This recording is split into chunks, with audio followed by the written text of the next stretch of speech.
Aloha! You are listening to Inside the Desert Oasis Room, episode number 219. This episode is sponsored by the Tiki Bar T-Shirt Club, where their monthly T-shirt designs pay tribute to a Polynesian bar or restaurant from days long past. Each design is available for a limited time and will never be produced again. For the collectors out there, be sure to check out their subscription program, where they offer a discounted 3, 6, or 12-month plan, or you can always buy shirts one at a time. For more information and to check out this month's shirt, visit tikibartshirtclub.com. This podcast is sponsored by Frogtown Brewery, an independent craft brewery and tap room located in Northeast Los Angeles. Stop in and enjoy one of their excellent beers from their ever-changing, diverse menu. Tell them that Inside the Desert Oasis Room sent you and get your first pint on us. Limitations apply. For more information, go to frogtownbrewery.com and follow them on social media at Frogtown Brewery. On this episode, we chat with Kent Thompson. Kent has influenced and created cocktails for some of the best spots in the LA area, including Tasting Kitchen, Grain, Here's Looking at You, and he currently runs the bar program at Isla in Santa Monica. And joining us for this session is our old friend Boris Hamilton, a fan favorite of the show and our first ever guest on the podcast. As always, I hope you enjoy this episode as much as we did bringing it to you. If you'd like to follow our adventures, check out our YouTube channel at youtube.com/PolynesianPop, where we chronicle events, bars, travel spots, cocktail tutorials, and more. And if you enjoy this podcast, please consider becoming a patron at patreon.com/PolynesianPop, where membership grants you early access to podcasts and videos, front-of-the-line privileges to new merch releases, as well as exclusive content, meetups, and screen credits. Alrighty, let's do this. Pour yourself a cocktail and join us inside the Desert Oasis Room. And give it up for my friends Kent Thompson and Boris Hamilton.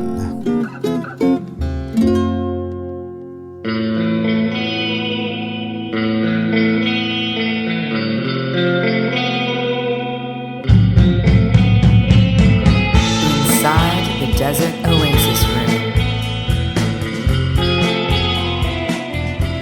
Really what I enjoy doing the most is the podcast, like sitting and having a conversation with friends and talking about the things that we're most passionate about. A lot of people want to see the videos, and I don't mind doing the videos. There's just a lot more work, you know, and I have to leave the house to do the videos. I have to go out, and I could do stuff in here, but I don't want my channel to become a cocktail channel, you know, so that's right. I want it to be something that's more interesting. No diss to the people that do cocktail videos, but I want to do stuff where I'm out in the field, where I'm going to the bars, or going to doing some urban archaeology, Adrian's lifestyle, or doing the more of a lifestyle stuff, right?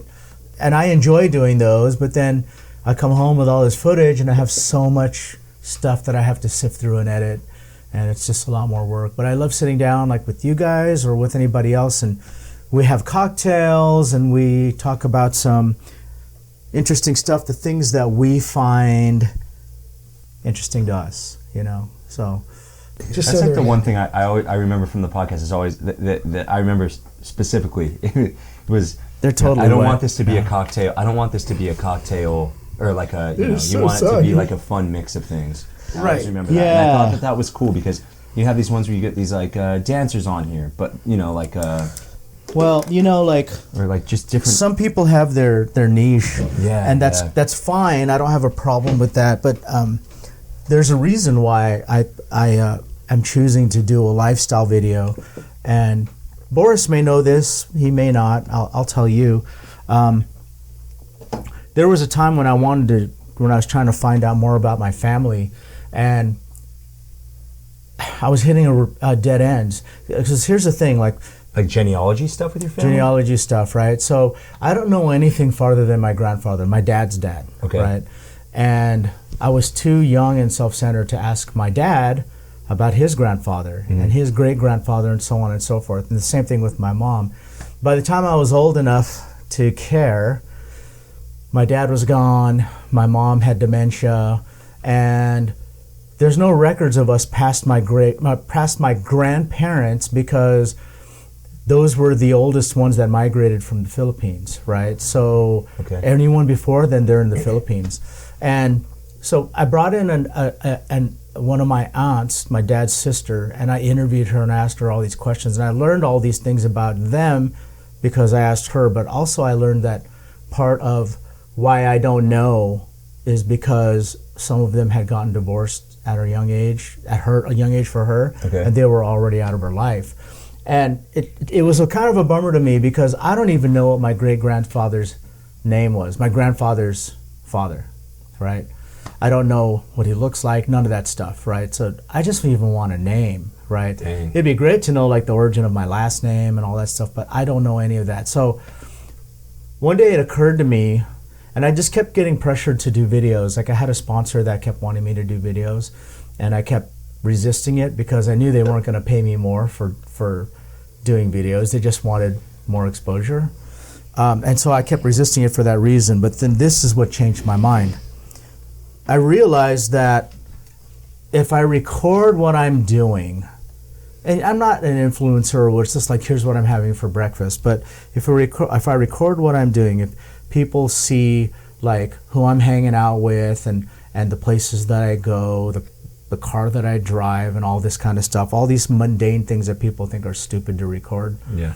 It's the greatest gift I could give to my grandkids and their grandkids and their grandkids. Because if I had that from all of my ancestors, it'd be like a time machine, right? Yeah. I'd get to see what the Philippines was like in the 1800s and who my great-grandfather, not only his name, but what he looked like, where he lived, who his friends were, what he did every day. Like, that to me would be like such a gift. I just want to know what my great-grandfather's name was, let alone a photo.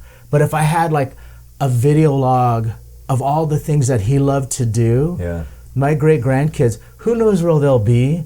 They might be like, check out these videos of my great-great-great-grandfather. He was Filipino and he lived in California. Yeah. You know, it sounds funny that we say that now because that's where we live now and we're living in that time now. But this is a time capsule for them, right? And I know it sounds cheesy, but like it's something that I always wanted. And I think there's still islands in the Philippines that look like the 1800s. Sure.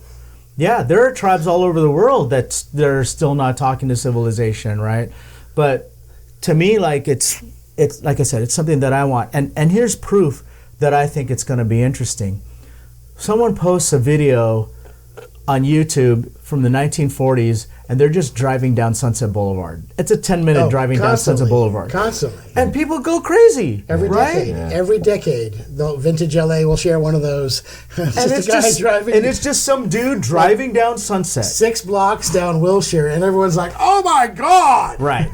Now, what if that was their 5th great-grandfather that was driving that? And what if that video had footage of their 5th great-grandfather eating at Musso and Frank's, drinking at Tiki Tea? I'm just using these as examples. Like, how much cooler would that video be? Yeah. Right? Sure. So that's why I do the vlogs. That's why when my 5th grade grandkids find my videos, it's not me showing them how to make a Mai Tai. Yeah. It's now you guys are part of that, right? You're in my videos. Well, I want them to learn how to make a Mai Tai too, though. Right. But they're going to be like, check it out, this was his tiki room, and those were his friends. Yeah. You know, these guys like 4 generations, 5 generations away, they probably won't be in the United States anymore. Who knows where they're going to be, you know? And they're going to find that stuff fascinating, I think. I would hope, you know? I don't know. I relate to everything that you're saying, like, big time. I lost my dad when I was 12 years old, and my mom when I was 21 years old. I'm 38 now. Wow. And we have a ton of pictures and things like that. And I remember my dad back in, I guess that'd be the late 80s now, when they had those jumbo video cameras that you held on like the side of your shoulder. You put the actual VHS tape in the camera. He got one of those, and my dad was like big into tech, and so we have these like videos. We used to go to Hawaii every year. My dad was a carpenter. He had his own business, so he actually did really well for himself until he got sick. He died of cancer, but he had all these things, and my sister went back and took all these old VHS that we had and transferred them into like a disc, like a DVD format, and they mean so much to me. Right. And I just think that that's really cool and such a great idea, you know, that family is really everything, and that history and having that. Yeah. It's really cool. And if they go nowhere, they go nowhere. But Sure. at least I have them. I made them. And I know that my kids would like them. I like going back and seeing their videos. My son tried to do the YouTube thing when he was like 12 years old. He did this Nerf gun review channel. That's so and cool. he would build Nerf guns, like custom Nerf guns. Like That's he'd awesome. he'd take different Nerf guns and he'd like Frankenstein some together, and he'd paint them and he would do reviews on them, right? And he had like all these videos, and it never took off. But he didn't know that I downloaded all the videos as they'd come out, because he just deleted the channel, and at the time he was embarrassed about it, right? But now as a young adult, he's in his 20s, I bet he'd get a kick out of it. You know, he'd get more of a kick out of it is when he's got his own kids. Yeah. Oh, And yeah. he can show them, right? So, you know, for me, like, if they go nowhere, then they go nowhere. But they're there, like, for my family or whoever else wants them, right? Yeah. And again, it's not just me showing you how to make a Mai Tai or showing you how to make a zombie or showing you how to, like, talking about flaming drinks or anything like that. You know, Which are it's- cool. they are cool, and we all enjoy that kind of content. Yeah, sure, But to sure. me, that's what I want to leave behind, is something that's more meaningful to my 5th or 10th or 12th generation grandkids to find.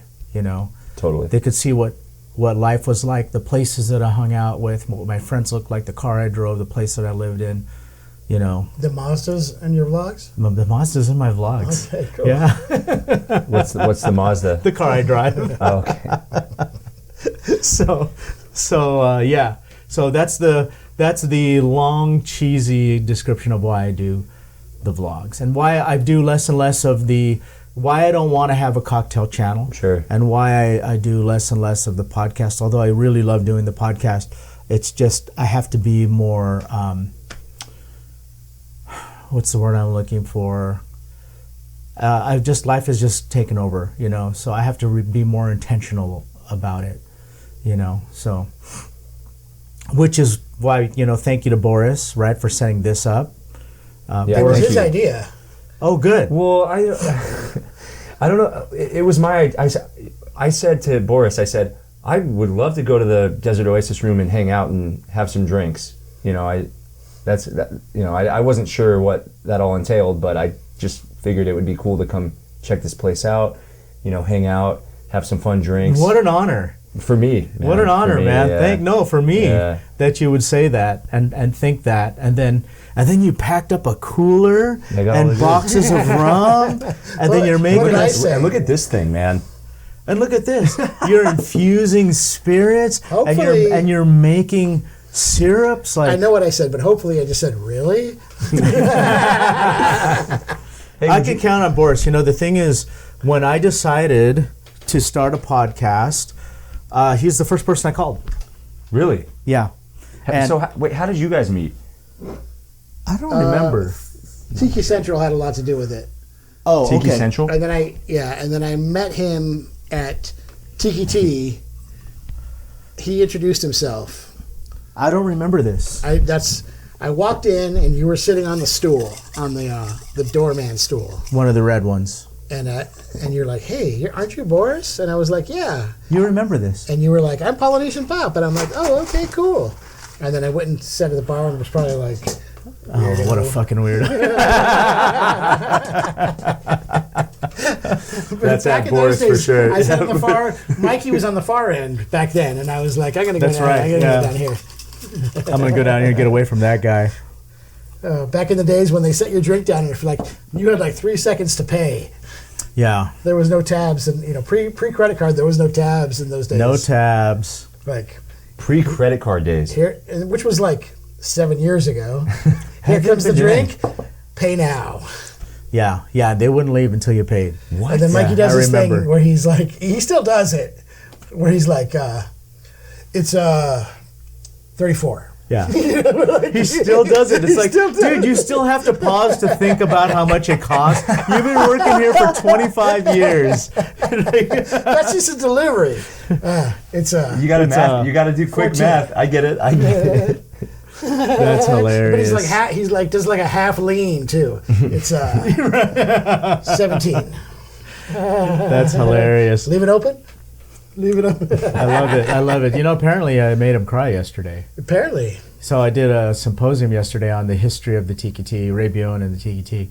And Mikey walked up afterwards and his eyes were all puffy. And he's like, thank you for telling the story of my family. Wow. I was like, yeah, man. Like, you know, it just what it came down to is I did this symposium on the Filipino bartenders.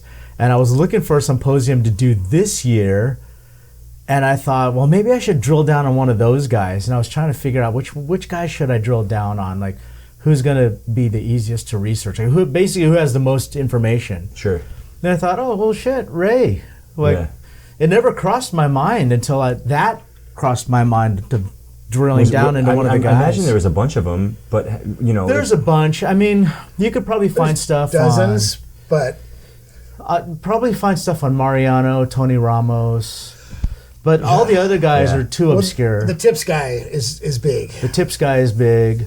Bobby Batugo. Yeah. Yeah. So like, I don't know. Like I've been going to the Tiki Tea for so long and known the family for so long that I just thought, oh well, shit. Why didn't I do one on Ray? And that's what I did. Now, I saw your symposium at Tiki Caliente in May.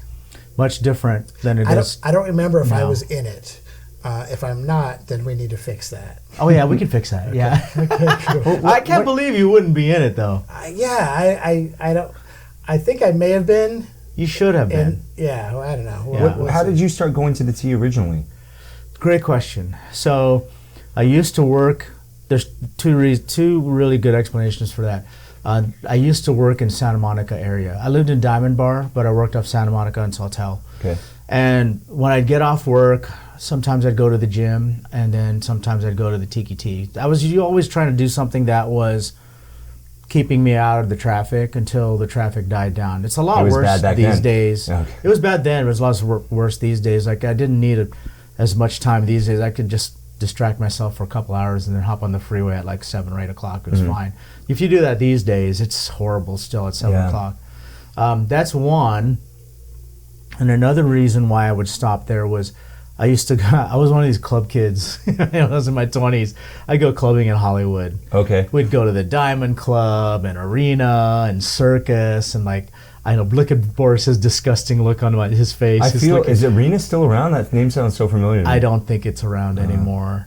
But yeah, Renaissance. I went to all the clubs and they served shitty drinks. Yep. And we'd go to Tiki Tea first because we'd have a strong cocktail that we enjoyed. We'd have one or two of those before we'd hit the clubs. And that was another reason why I'd go there. But I didn't go there like, you know, at the very, very most like once a month. Remember in the late 90s, someone was doing a night at the Florentine Gardens, and it was a foam party where they filled the room with foam, and you'd be dancing and like making your own You tunnels. said you went to a bunch of those in your time. I wish I did. Oh. Me and my friends were like, let's go to this foam party. And it was like, you know, any other group of friends were like, yeah. Never happened. I always wanted, so I'm pissed. in my 20s, which was in the 90s, I always wanted to go. Same here, by the way. We're about the same age. I always wanted to go to a foam party because they all look so cool. Oh, yeah.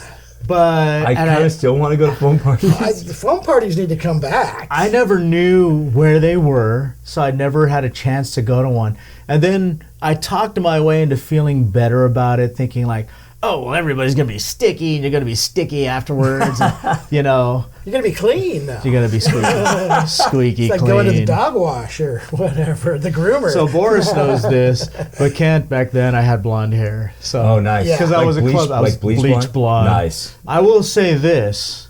when people that age-old question: do blondes have more fun? Abso-fucking-lutely, because I was bleaching my hair all the time, and everybody wanted to buy me drinks, and it was easy to meet girls. Would you say for that trend, were you ahead of it? Yeah, because I was like, it's coming back. I feel like I'm seeing a lot more. Back then there were no Asian guys doing it. I was the only one. I'd go to the clubs, and other Asian guys would look at me like, "Oh, look at this guy. He thinks he's fucking like." But I'd be like, "Yeah, but look who I'm hanging out with." Pre-Kobayashi. Pre-Kobayashi. That's right. And here's how I know too, right? I bleached it so much because as the roots grew out, I'd bleach it again, but then you can't avoid bleaching the rest of it, so then it would die, right? It turned into a head of dry grass. And so, shaved it off, grow it back out, bleach it again. Then one time I thought, you know what, my hair is just going to fall out of my head if I keep doing this. So, shaved it all down, dyed the roots black so that as it grew back out, it would all be black, and then I'll bleach it blonde again after it grows out. Let me tell you, when my hair was black again, no one looked at me. No way. No one bought me drinks. No one flirted with me. Nothing happened. Ordinary Joe. Nothing. Yeah, ordinary Joe. But when I was blonde Adrian, life was good, man. In the late 80s, my hair's always been lighter brown, and when I was a kid, it was blonde. Just from living in Huntington Beach and going to the beach, and everyone had a pool and all that. But so in the late 80s, I had a friend from work. His wife was ran a beauty salon or whatever. So I would get my hair bleached, but she did it in a way that was like weird, where they were doing like the tinfoil and all this. Oh, and yeah. It was a little leopardy. You had it frosted. I had my hair frosted. I'll send you a picture. I'm at the Mai Tai bar in the Imperial Palace. Nice. I have frosted hair. tips. Boris with frosted tips. And no one said anything. Take me back to Ben Affleck, Matt Damon. No one said anything at the time, but when I quit doing it, everyone would be like, "Yeah, I'm glad you're not doing the leopard thing anymore." And I was like, "What are you talking about? The leopard thing." That's when you gotta say something. No one admitted. No, yeah. Thank God he's not doing that. That is hilarious. You have photos? I do. Oh, you got to share those with me. Yeah. Can I share them on my Instagram? I'm gonna give it to you before this airs, and you could put it in the comments. Or Oh my God! Okay, Yeah. You heard it first, you guys. So if they're not in the comments, it's because Boris stopped me. You heard it first. Leopard.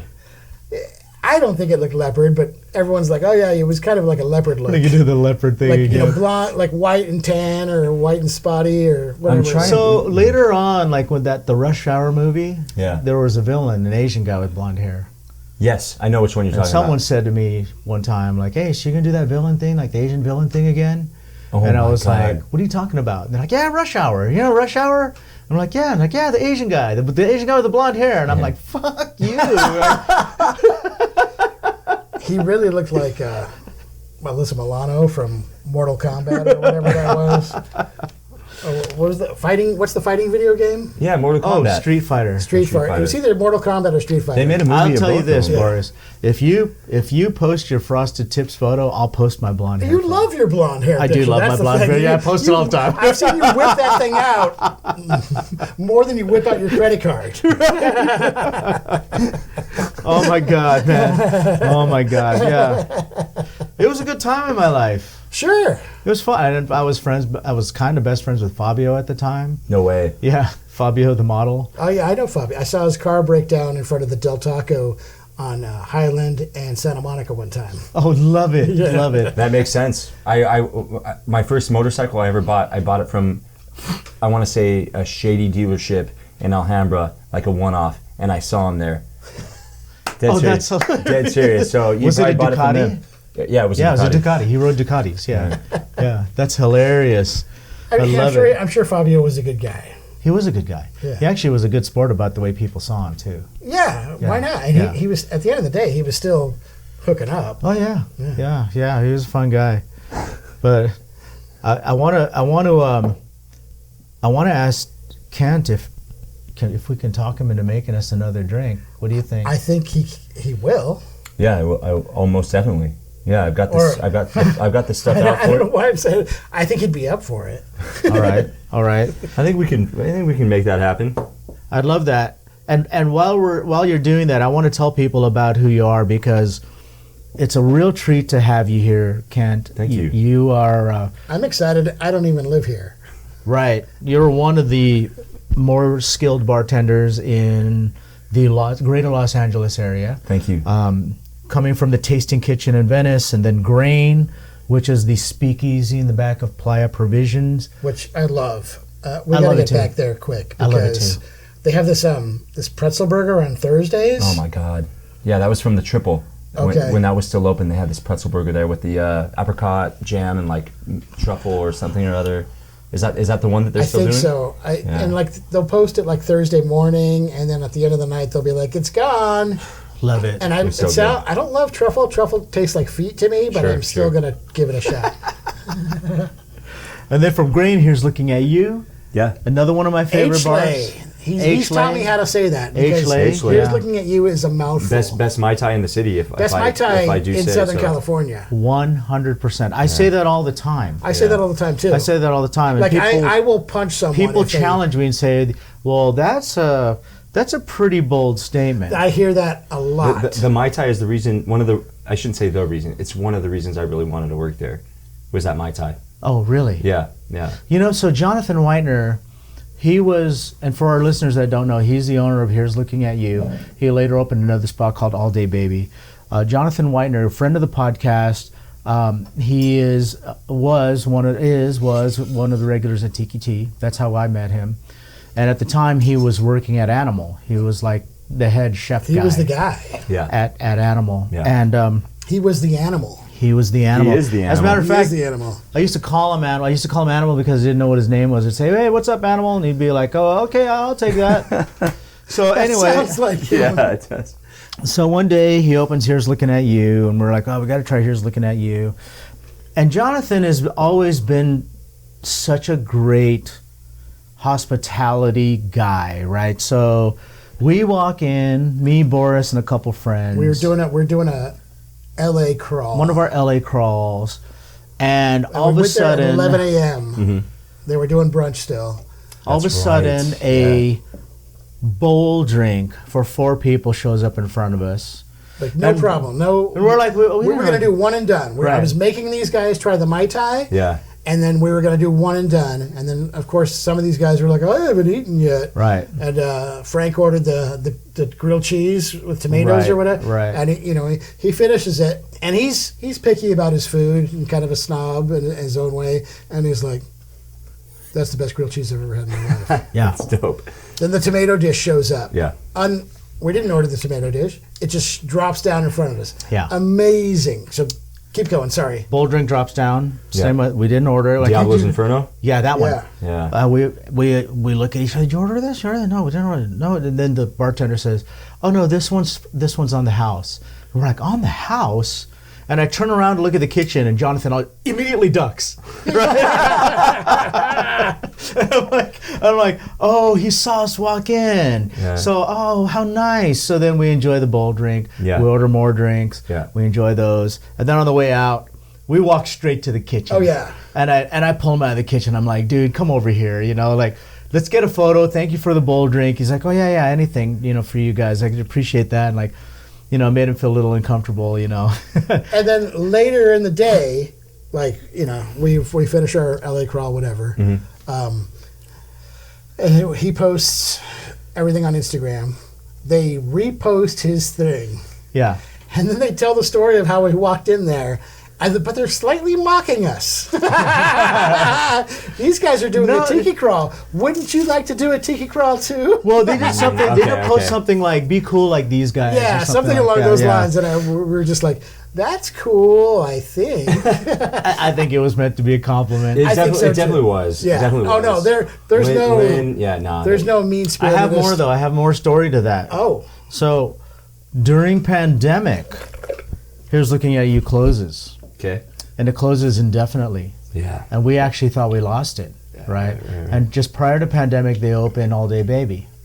And they move LA's best Mai Tai to All Day Baby. That's right, yeah. And as they're trying to stay afloat, I go in there with some friends. And I sit at the bar. And I say, "Yeah, we'd like 4 of those Mai Tais." Sure. There's 4 of us. Best Mai Tais in LA. And they show up in pint glasses. Oh. Is that good or bad? I'm like, it's both. I said, Why are these gigantic? That was just what they served him in there. No, they serve them in regular glasses. They did them for us like that. Okay. Because I I'm turned, like, yeah, I'm like, that's good or bad? because I turned around and looked at the kitchen.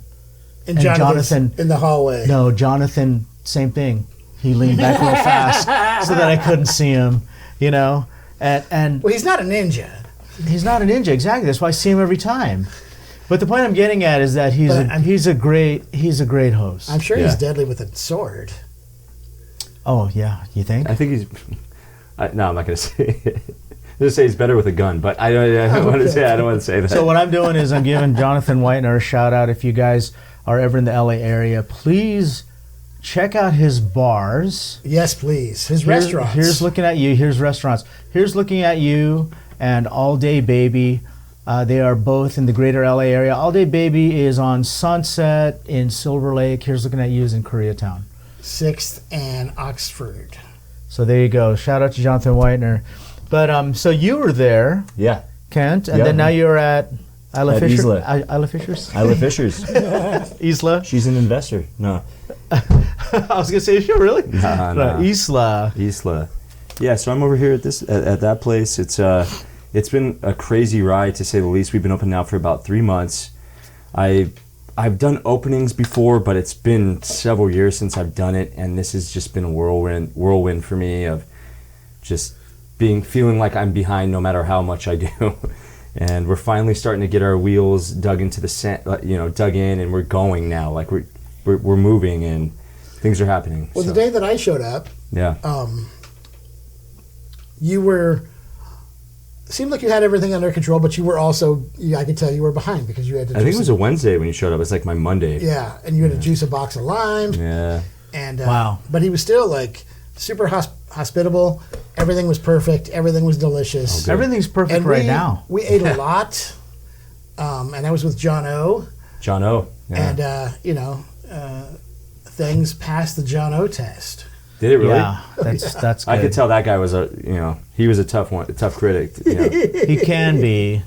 That's not a bad thing. We're not dissing John O. No, we're not dissing John O. What we're saying is that if you pass the John O test, then you're know what you're doing. Yeah. Because he will call out when you don't. So yeah, I mean, you've worked on all of these really great spots. These are all higher end spots, right? They're not Applebee's or TGIF. Right, sure. And good in their own right? But they are. All the cocktails are crafted in all of these bars that you've been at. Totally. So we're not talking a place that hires the fly by night guy. Yeah. They're hiring bartenders, skilled bartenders that understand crafted cocktails. Yeah, the fly-by-night guy, if he gets past them, he's going to wash out really quick. Yeah, the guy who does weddings and graduations. Not that there's anything wrong. World needs those guys I get it. But the world needs those guys too. But those aren't the bars we hang out at.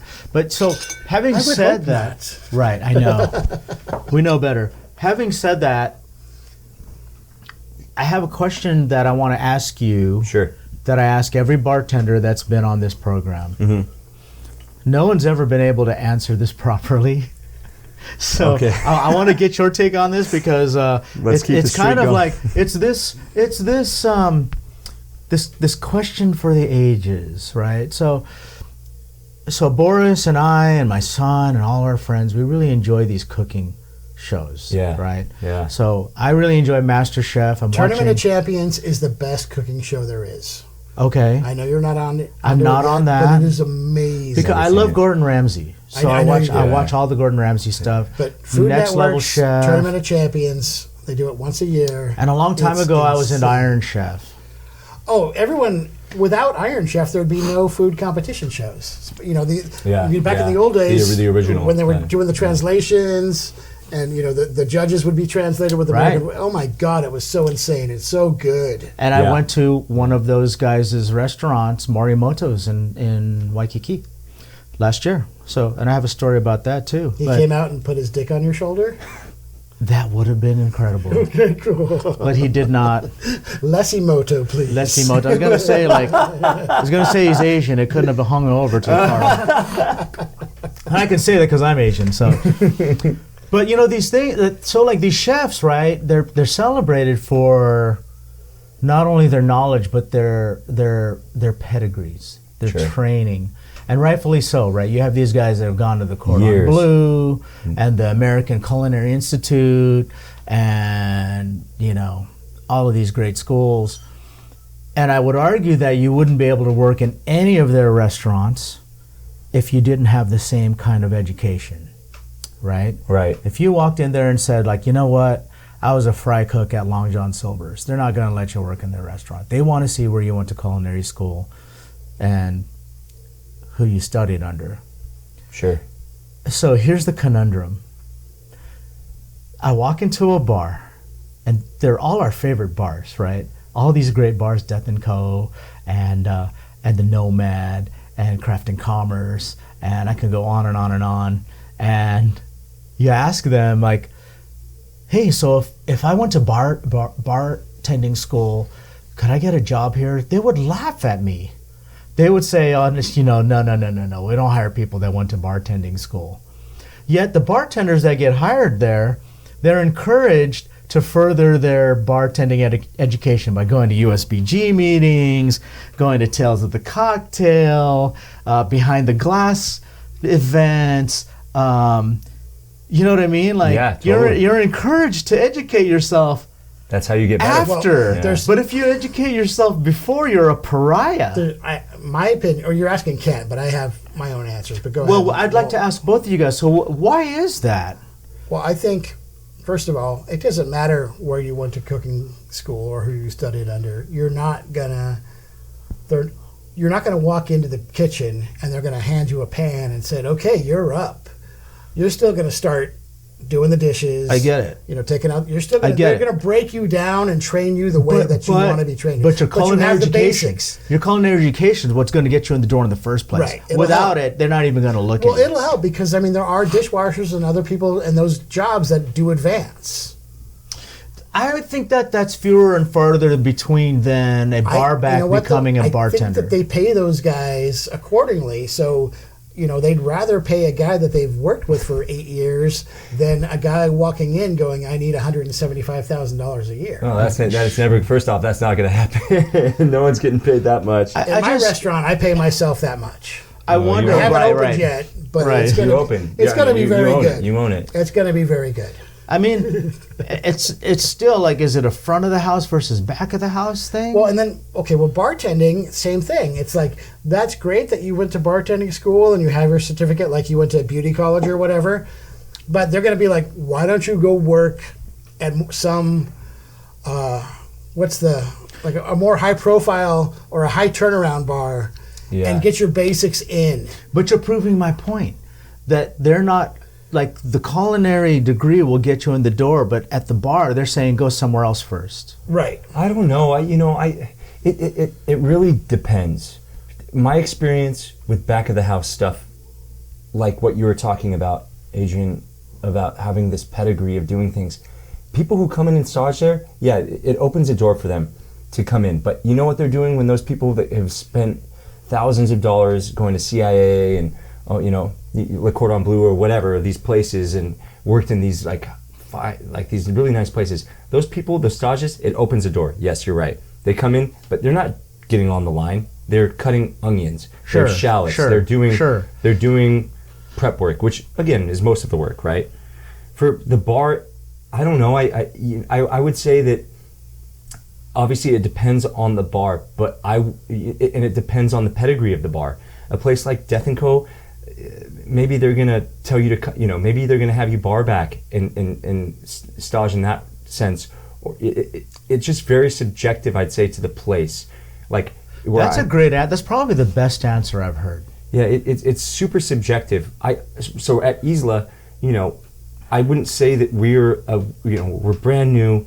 I'm trying to elevate us to a level where bartenders want to come work with me and want to do like fun things, because at this place, the chef owner Brian, he lets us do really fun, unique things, which is going to in turn translate to the guests of having these like really fun experiences. And other places aren't like that. Now I've got a guy, one of my bartenders, he asked me the other day about a very simple cocktail. I'm not going to say what it is because I don't want to call him out on it, but had it been another place, they probably would have laughed at me. Moscow Mule. Sure. Sure, in that range. Cuba Libre. Sure. In that range, it was something like that. Dark and stormy. And that comes on me, right? As like, I should be training him better to be better, but also he's got to work hard and like read and do things because it's a never-ending thing of getting better. So this is I would literally hire anybody who wants to be better. It's all about, for me, the attitude. This guy came in, he kept bugging me. Hey, give me a shot. The shot was there. I said, all right, let's see what you got. We don't have a bar back in this particular bar. So would you say that some of that comes down to like the, for lack of a better word, the arrogance of the person running the bar program? Because I've asked this to other people, and a lot of them have laughed and said, "Oh, I'd never hire somebody from bartending school." And I ask them like, "Well, why?" Yeah. And then they'll say, and I'll say they have the basics down, that more of the basics down than say the average person that doesn't. That has no idea. You know what? Yeah. I'd rather see a guy from bartending school doing his measurements than some guy who's free pouring everything to death. Right. It all depends. If someone has a good attitude, the thing with bartending is there's a lot of ego in it. So sure, if you get somebody who wants to learn and who says, "I'll do it," I'll try. I'll give them a shot. I'd give them a shot. Whether they went to school or not. Yeah, what's funny is my first bartending job at Tasting Kitchen. That's where you started? It was, yeah. I was working like 3 or 4 different jobs at the time. So I was bartending in some other places. That was like my first like real bartending job. Okay. I had done some other things that were, I guess less at the time. At the time, Tasting Kitchen was like a real big place. I worked with really big name bartenders. Ryan Wainwright, John Newmiller, Justin Pike. He had just won Best Bartender in LA at the time, and I worked at some other places that they probably would have laughed at me had I done that. But sure. I was bar backing there, and I kept bugging Justin to get me that position, and I had to work my way up, of course, because there was no space for me. But I mean, it's a different time now. Back then, it was everyone bartending was such a big deal. Now it's like. It's still a big deal, but there's a different. I feel like the LA, especially in LA, the craft cocktail boom was really like that 2009, 2013 era. Yeah. And because of that, everything is better now. But sure. Back then, there was events like every night, yeah. And new places were popping up, and most of those places are gone now. But at the time, it was like, oh, you got to go over here. Oh, you got to go over here. Oh, right. And it was insane, and it was fun. Right. And probably bad for my liver. I mean, I don't know. Like today, I think that the bar has been really raised. It has, but because of that time. Because of that time, sure. I would agree. 10 I would years agree ago, with that. I would agree with that. It made a difference. I would say though that these days it's harder to get away with a mediocre drink. Yeah. Yeah. I think the expectation is a lot higher now. It's just so funny now. Definitely. You look back then, with Varnish coming around, all classics. Now you go to a place, you see just straight classics on the menu. No big deal, whatever. Going back to the point I was making about Tasting Kitchen and bartending school, we had a guy who went to bartending school, a server, and he had a certificate, he brought it in. We put it on the back bar. It was kind of hidden behind the shelves a little bit, but we'd pull it out just to make fun of him. And that was See? Yeah, it was like But you a know thing. what? That was important to him, It was though. he liked it because it was like a way for us to make fun of him and to make a big deal. Like, hey everybody, this is Sage's. See, you could never do that to a Gordon Ramsay that went to CIA, right? Yeah, no, you could never do that to a chef that was. They also dropped like $50,000 to do that, Bro, right? okay. Well, a chef that's formally trained, like, it's, I don't know. I just found the disparity interesting. It's such an interest. It's a really good question, and it's so hard. It's really difficult to answer, in my opinion, because everywhere is so different. In my world, the bartending school guys end up like at like regular, not exciting hotel bars. Yeah, they end up doing weddings and. It's good money. Sure. But most people at a wedding just want to get drunk. Yeah, that's true. They don't care about a lot of strong pours, a lot of 100%. wine. You could use beet red cherries in their drinks. You can. You sure A lot of could. that's champagne and wine too. You're just opening a bottle. I know. Look, you guys got quiet there for a split second. We all love our beat red cherries. Yeah, I was thinking about all the experiences, all the pushing it, cherries man. I've had in my life. Pushing it. I want to go. Take me back to like a '90s Mexican restaurant. Blending. Like Pina colada. I Blended pina sometimes colada, this is yeah. going to be blasphemy, but I sometimes wish that cocktails and bars were just not as complicated. Yes. Right? Like if Yeah. we were back and we just wanted to just have like a drink that makes us feel good. There are places like that still. Like when I- we did our pina colada crawl, Yeah. we had. I really think that's going to be the. I don't know. Maybe this Well, is crazy. I to agree think. with you because of the price of cocktails. Yeah. Because Yeah. people are going to be like, look, I ain't paying $20 for this drink. No. And or that's where they're- that's where they're $24. at. I was kind Yeah, of that's over where they're at. $18 cocktails. If I hear they you. could bring them And back down to we 8. charge 18 where I'm at, and it's Yeah. just margins are You slim. know, and- like if I can get a drink for $10, I'll take a hit on the quality of the ingredients. I'm okay If with there's that. a menu of 8 drinks and they're all $10, I will find one that works. Unfortunately. Yeah. And I'm not anti $18 drinks. I just can't do 3 of Yeah, them a night. it's hard. It's again like I watched some YouTube video the other day about someone promoting. You should go and ask your bartender to recommend a place to go. Just ask them, give me one place to go to. And I watched the video, and it was up in Seattle. Someone gave a name, and as she got deeper and deeper into the list, it got divier and divier. But if you think about that, right, like bartenders, yeah, we can make these like beautiful tasting drinks that are the best ingredients and like the highest price, nicest alcohol and liqueurs or whatever. And we drink those, but then at the end of the night, I just want a beer and a shot that cost me That's what it $11. comes to. Bartenders, There it you always go. comes down to beer and a shot. There you go. I I remember want a Miller Lite and a shot of Ancient Age, or back in that 2009, 2013 era, Negronis were super huge among bartenders. And then like Malort and all that other stuff started popping up too. It's funny. bartenders like that. It's funny you say that though, Kent, because I know sous chefs that they eat a Del Taco when they're on their own lunch. After Sure. after the tea, that's the best place to go. Yeah.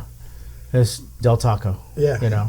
And The and chicken then tacos, man. they'll they're good. people will say like, oh, I don't know if I want to take you out to eat because you might not. And they're like, no, I'll eat anything just because Yeah. this is what I make at work. Yeah. Right. It's the same thing with chefs, right? Oh, you're gonna go cook at home? No, it's just we were talking about that the TV series that came out, right? The Bear. Right. And Yeah. you the first season. After what's his name? I can't forget the main character's name. Carmi. He makes these like incredible looking meals, Michelin star, getting yelled at, and then he goes home, peanut butter and jelly sandwich, crack a Coke, Right. open up a bag of chips. Right. I'm like that to me in my brain. I've done that. How many sure. times have I done that? Right. That's the real thing, one of the most real parts about it. Well, there was the movie The Menu. Right. Did you see The Menu? Yeah, I did. You see that, Boris? I did not. I heard it was pretty intense. It's intense. Damn it, you didn't see it, so now we can't I don't talk like. about You guys it. can talk. I'm not afraid of spoilers. I just don't like stress. I don't like to pay to stress out. Okay. Because this is going to be like super spoiler alert. Okay. Are you sure? 100%. Okay, so Let's open that menu. let's open the menu. So the premise is that it's this really high-end, 5-star, real exclusive dining that is set on this island. You take a boat to this island. You can't get there unless you have a reservation. And you have foodies and rich people and actors and all these special kind of people that go to this restaurant. And Ralph Fiennes is the chef. Plays an excellent job. I thought it was Rafe. Ray Fiennes. Mike Fiennes. So something with Fiennes on the end. So anyway, he is this insufferable chef that's just like very dictator-like to his staff, and his staff take orders as though they're robots, right? Yeah. And he serves these really excellent culinary dishes, but you can tell he's not happy, right? He's just not happy. And someone shows up on the restaurant that was not on the reservation list. She came as a guest of another person who brought her in place of someone else who was on the list. But so she wasn't on the list. She gives her name at, when they're getting on the boat, they're like, "You're not on the list," but they end up putting her on the boat and they bring her to the restaurant.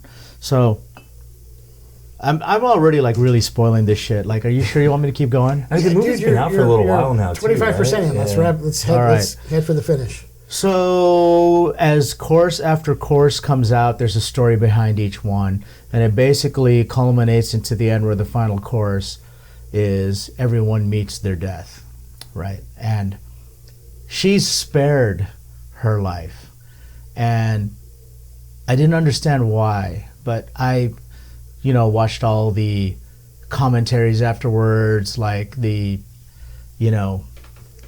opinions on what they think, like what it means, what the ending means, and the ones that made sense to me all said the same thing, that she ordered a cheeseburger because at one point in the movie she escapes the dining room and she breaks into his bedroom because he lives on the island, and she sees these awards in frames where he had won a best burger or something, right. These best burger awards. He had a big smile on his face, right?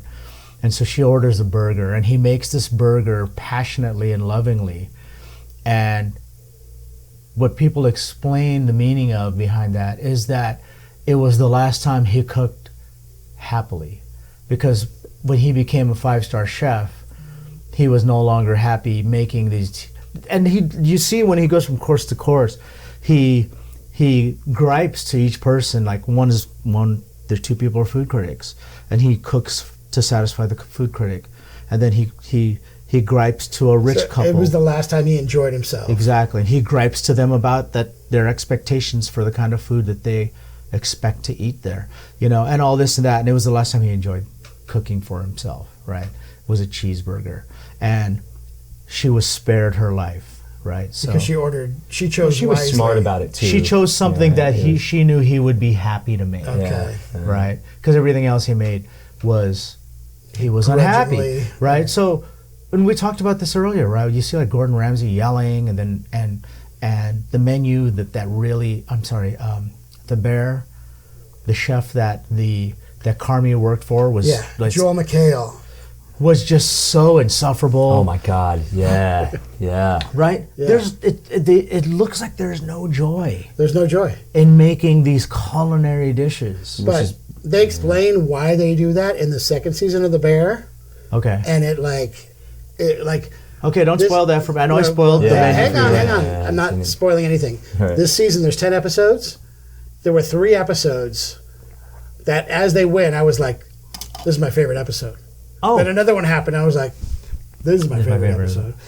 Should we get some ice cream, by the way? Do you want it? Yeah. What kind of ice you need? I got that penny pound stuff.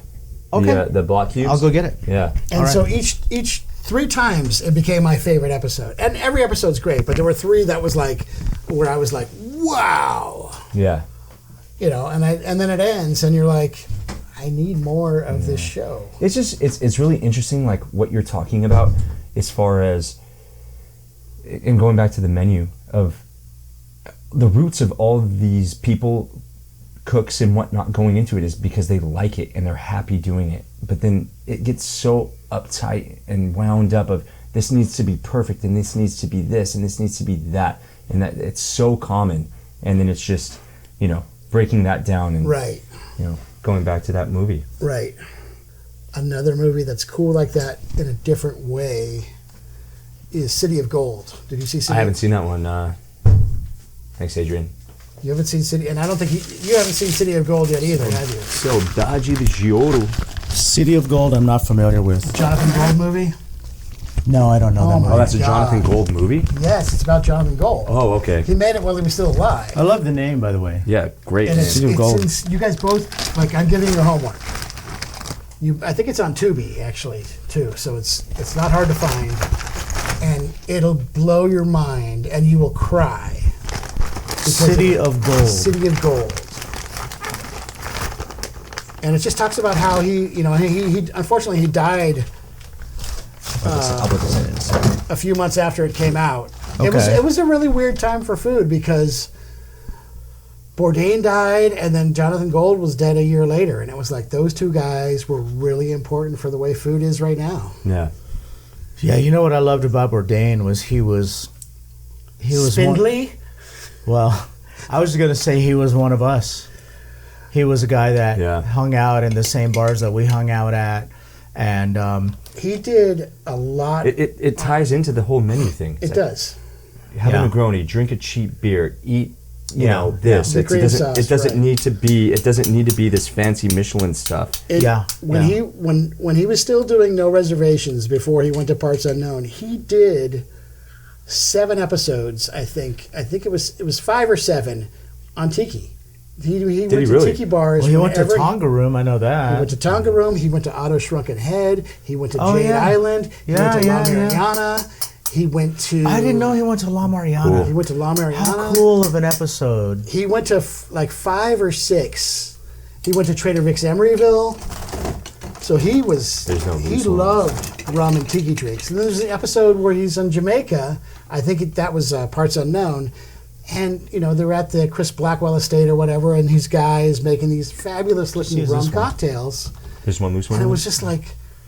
No matter what he was doing or whatever slant the show was heading towards or whatever, he always loved a solid rum cocktail. Yeah. And that was really cool. Yeah. He just reminds me of someone that I could hang out with at Tiki Tea. Could you imagine? Man, yeah, so cool. Like I'm surprised it's not one of the bars he's found his way into. When he did the layover and they did an episode about L.A., they asked Naomi where she likes to drink. And Naomi said Tiki Tea. Oh. Really? Yeah. Okay. Yeah. I know that one's imperfect, but you know what? It doesn't matter. So Tiki Tea, it's not on video, so we're good. Tiki Tea gets a shout out on the layover. Oh, I love it. Yeah. I love it. So, something Mikey said to me once was how much he regrets not having Tiki Tea be the tiki bar in the movie Swingers. They had approached them to be the tiki bar in the movie Swingers. Really? Yeah, and at the time, his dad said no. They were very firm about not doing anything with movies or anything like outside. Ray was still alive then. Oh, that's right. So, the way that Mikey tells me the story is like he said, yeah, my dad said no. Well, I'm sure they probably approached your dad. So, his dad. So that's why these days he's loosening up to that. He's like, I want to change that. He's like, if a movie studio comes in, says, hey, we'd like to film a scene here. Yeah, come on in. Mm-hmm. Bring it. I'd love to see the Tiki Tea and more stuff. Yeah, that'd be so cool. Till I can't get in anymore. Well, I think we'll always have fun. Right? All right, thank you, Kent. What are we drinking? Cheers. So this one is called the Drunken Sailor. Drunken Sailor. Yeah, Drunken Sailor. This is a... smells amazing. God. Yeah, old-fashioned riff. A couple types of bitters. We've got orange and Angostura in here. We've got a bit of honey. I made a honey syrup. It's 4 parts honey to 1 part water. So if you had an ounce of honey, you would put 1/4 ounce of really hot water to mix it in together. Then there's a bit of Diplomatico Exclusiva Reserva. And then there is a bit of Mama Juana in this one. Mama Juana. What's Mama Juana? Mama Juana is a Dominican herbal tincture. It was done as like a medicinal thing. It's quite a few different types of leaves, bark. So you made this? Yes. Now you can buy. I watched him. You can buy this online on Amazon or it's Mama Juana. Mama want to take a nap after this. So for our listeners that obviously can't see what I'm looking at, I'm holding a bottle. Now we should take a picture of these actually before we. Yeah. What's inside this bottle? So it's bark, leaves. Bottle with bark and leaves. That's what I would describe it as. And then this is infused, I assume. Correct. Yeah. So it's a whole process. This bottle I've had for over 10 years now. Oh wow! It is. What you do is you buy this packet online on eBay or Amazon. It comes to you. You get your own bottle. You fill it. You funnel in all these things, and then you cure it. So you take red wine and you cure it, and you have to cure it a couple times because the wood is so strong and astringent. Then after you cure it, then you go through the next process of filling it up with rum and sweetener. Now you can do a different mix of things on this. I do Spanish, a cheap Spanish rum, and then honey, and then I let that mix together, and I just dump it out because the first few batches are not going to be good. Now, but then after that, but then the wood chips have all been seasoned. Yes, right? correct. Almost like a sourdough mother. Yeah, but it's a Mama Juana mother. The Mama Juana mother. It's a Mama Juana. This one in the DR, they call this the parapalo, which means for the stick. It's like an aphrodisiac type of thing, and you can fill it up with whatever rum, with whatever sweetener you want to. In this case, I did Jamaican rum and honey. Yeah, I think it's fantastic. It just adds a herbaceous quality to the drink. Love it. Yeah. This is an amazing drink. Yeah, it's such a cool drink. It is drink. amazing. It is amazing. This is so it's old-fashioned riff. I can taste the honey in that, and the aromatics on that are just wonderful. Insane, right? Insane. If this was a candle, I would be just as happy to smell this as I am to drink it. It's so good. Unbelievable. Yeah. So it's got that. It's got the Diplomatico, the Mama Juana, honey, and then I throw an Amaro in there too. So like an Italian bitter, very nice digestif. This one we're using is called Amaro de la Barista. It's literally tastes like bark and dirt. And I just felt let's get a picture with the Mama Juana. All right, let's put that in there. I just feel like it companions that really nicely. Now we've got the light behind the bottle because it's coming from behind the bar. Can you light that up, Boris? I don't know where my phone is. Which my camera light? No, yeah. Okay, I got it. I got 10 feet, right? You got 10 feet. All right. Oops, sorry. I love how you did that. Is that okay? Leave that there. Okay, 1 sec, sorry. And for our listeners, we're geeks about this stuff, right? We try to get some really great photos of our. So you see all this tape. Cocktails. This is like from Come years. to the front. Come to the front over here. There we go. Yeah, that's beauty. Beautiful. Love it. Okay. This is all based on taste. So you do it at home. It's no problem. It's just kind of expensive to get it done originally. Yeah, to start. I bet. But once it's good, it's like such a fun. And we'll take a little shot of this later, if you guys want to try it by itself. Yeah, you know what? I have shot glasses right there. Let's pour some of that out. Okay. Now, before you do that, Kent. Yeah. We're at the 1 hour mark. Okay. Believe it or not. I like to keep it. I choose not to believe it. I like to keep it at an hour-ish for our listeners. I'm happy to keep talking with you guys. Like, these hours just run by so fast for me, Crazy. Well, you guys met. Let's say Trademark Brewing. Yeah, you know what? I apologize, but I don't remember. Yeah, well, you hosted the event, and I stopped you and I said, "Hey, I just wanted to say hello. I listened to your podcast. I love it. I love it. I think that's probably what you said too. So for our listeners out there who don't know, a lot of people, they introduce themselves and they compliment me on the Desert Oasis room. I appreciate it so much. But a lot of them think it's like Sesame Street. They'll never see it with their own eyes, And Kent's living proof that just all you got to do is ask. And if you're close by, let's make it happen. Come down and let's have a drink or two, and I might throw you on the camera. Yeah, make sure they ask you, not me. Right. So there you go. So I'm happy to have Kent here. But all right, we're going to do a little taster of these. All right. So this is the Mama Juana. Is that your name for it, or is that that's the actual name? That's the actual name. Yeah. All right. If you go on Wikipedia, it's going to give you a better explanation than I could properly give you, but it's it goes back. This is insane. Do you don't serve this at Isla, do you? Nah. Okay. So how do you come up with drinks like this? Because when I have people like you over here, I am always blown away by the innovation and the creativity and the skill involved in coming up with a drink like this. And the last two drinks you made for us for the videos, right? Everything has been fantastic. Fantastic. Good. I always think about the creativity behind it. How do you even think of that? Right. Well, someone introduced me to this actually, and then that's how I got involved in it. Okay. So Justin Pike introduced me to this stuff. But when you get introduced to all these different things, then your brain switches and you get into this, what flavors work with what. Once you try all these different, the whole spectrum of all these different alcohols, It's like artistry. Yeah.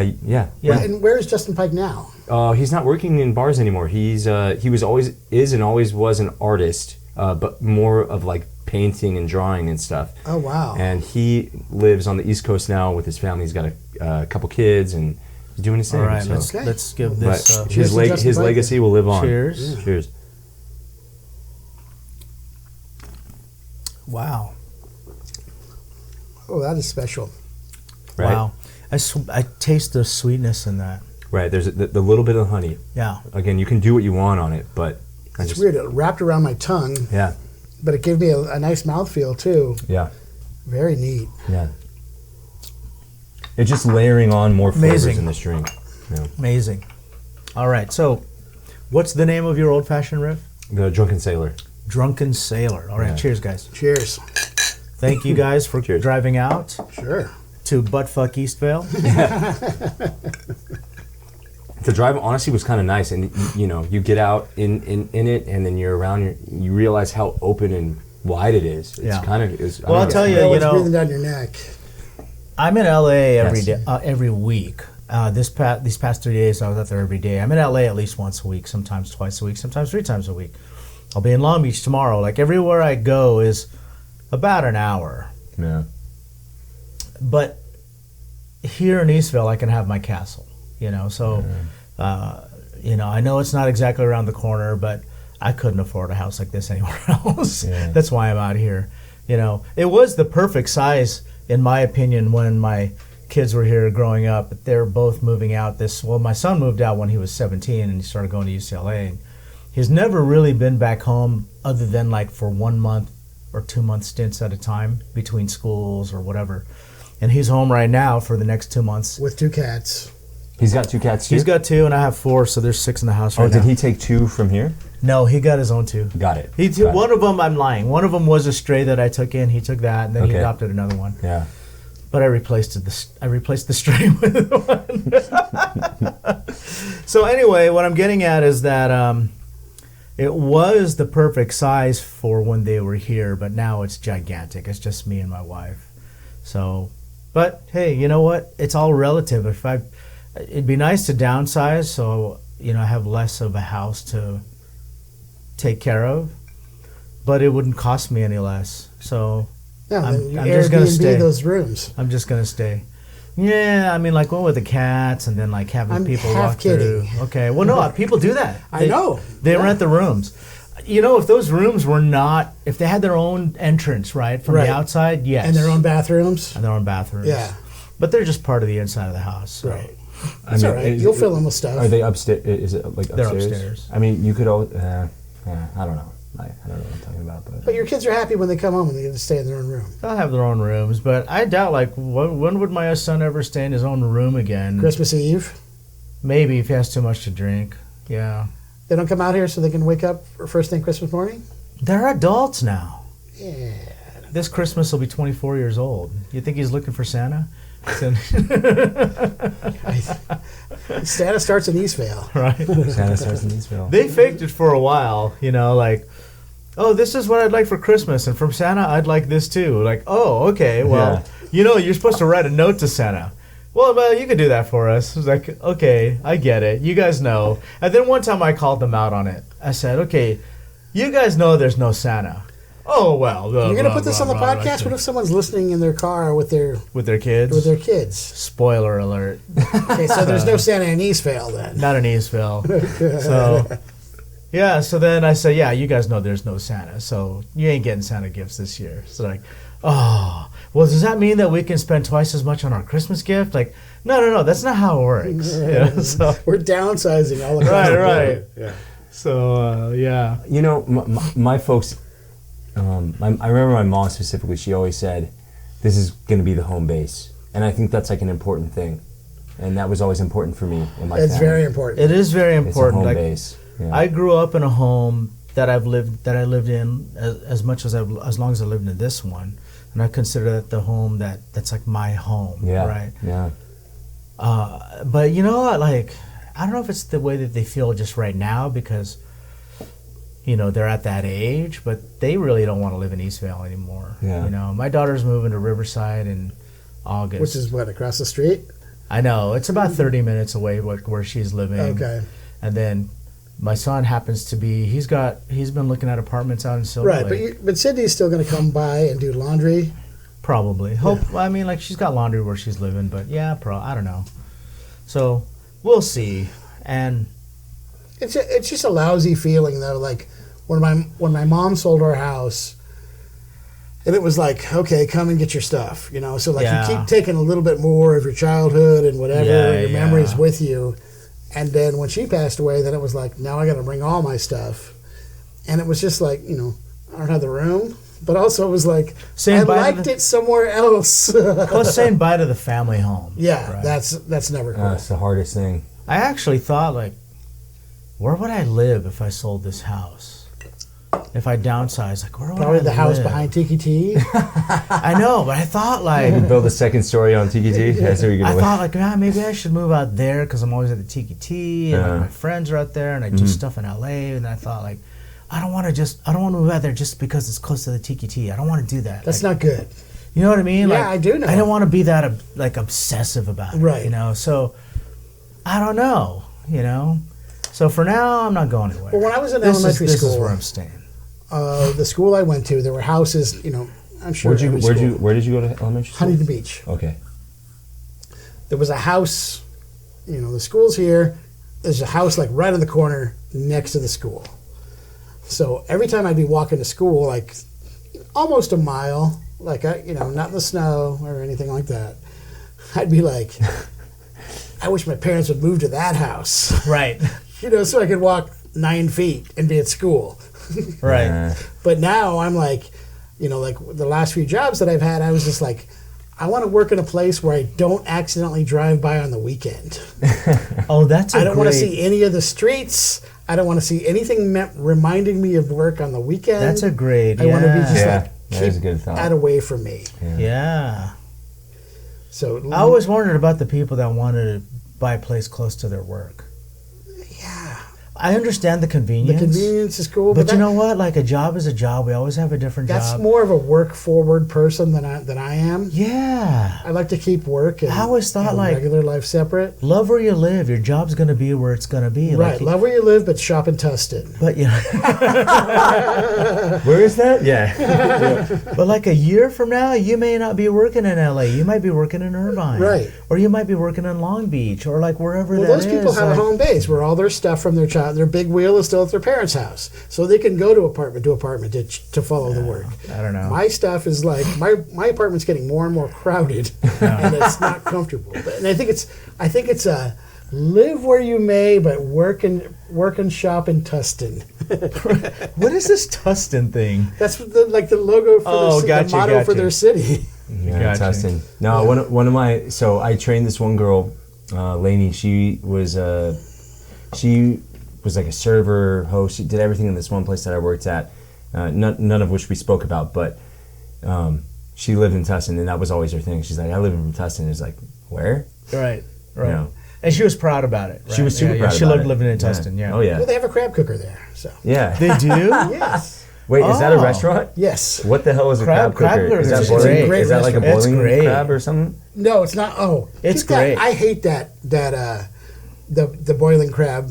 You know, like here comes your trash bag filled with corn cobs Right. and crab. I hate the price. I don't mind the Well, taste. I don't like the mess, but the crab that's cooker's more Cajun New style. England. Yeah, the crab and cooker, seafood. the crab, the one you're talking about with Yeah. come in a bag is Cajun Yeah. style. But it's Cajun. Wait, it's what's- Asian Cajun. So Asian crab cooker is more like boil, like dump on the table type thing? no. No. Like you get I don't you know what get a New plate. England means. Oh. Well, like clam chowders and like crab claws and like cool salmons and stuff like that. Okay. Yeah, we'll have to go. Yeah. Okay, then Let's go. Cool, we'll go. Okay, you heard it here first, you guys. We're doing a trip to the crab cooker. The Tustin cooker. one. Why the Tustin one? Okay, we can go to Newport Beach if you Okay. want. Okay. I don't- Tustin's okay. easier to park. We're just gonna go to the Tustin one because that's We're what gonna we've do been both. talking about. We're doing both. Can I tell the story of the Newport one? What's the story? I'm gonna embellish it a little bit because it's funnier if I Because that's what you embellish do. Because that's what I do. So I want to embellish. we went to the crab cooker in Newport Beach one time, and Boris is in the entertainment industry. He knows a lot of people in the business. Yeah. And one of these guys, which shall remain nameless, large Italian guy from The Sopranos. Okay. Large Italian guy, wearing That's half the Sopranos. wearing that's why I could be anonymous about it. Large Italian guy. I'll say it again. Tall, large Italian guy. He was wearing the plastic lobster bib, so it looked like he was wearing a doily on his chest, right? Sure. And Boris walks in, and he's like all greasy. He turns to Boris. He's chewing a lobster or something. He's like, "Hey, Boris, what are you doing here?" And Boris is like, "Hey." Of course, our group looks at Boris and we're like, "You know that dude? He was on The Sopranos." And Boris was like, "Yeah, I know." He was so embarrassed. It went well. It went well. It wasn't that I was embarrassed, but it was like, if it didn't go well, it could have been embarrassing, and it went perfectly. It went great. Yeah. We just turned to our table, sat down. Yeah. And had our meanwhile, lobster everybody's like, right. Everybody's looking at Boris like, "Who's that guy?" Right. And of course, I'm like, "Yeah, I'm eating with Boris." yeah. Love it. Yep. All right. We are at the 1 hour and 15-minute mark. Let's wrap it up. I think it's a good time to wrap it up. Let's start by thanking our friend Kent Thompson for Kent Thompson, thank you so much for being the here. Boris excellent Hamilton. cocktails. Thank you, Kent. Adrian Eustachio. Eustachio? Yeah. I tried. Eustachio. I love it. I love Got it. Thank you for recording the videos with us. For our listeners out there that want to see how to make one of Kent's cocktails, check out our YouTube channel, desertoasisroom.com/Polynesian Pop. I may or may not put one in the Patreon, but if you join the Patreon, it helps the show stay on the air. So patreon.com/Polynesian Pop. And if you want to follow our friends, Boris is at that Boris guy On Instagram, yep. on Instagram, and Kent is at Craft and Consume on Instagram. And if you guys want to listen to the archive, you can find that on the website desertoasisroom.com. Follow me on Instagram at Polynesian Pop. Thanks for listening to another episode of Inside the Desert Oasis Room. Let's do a quick toast to our listeners. Cheers to Cheers, you. you guys. Cheers, you guys. All right, Good cheers and times. aloha. Aloha. I'm John Coyle. And John Coyle. We love you, John.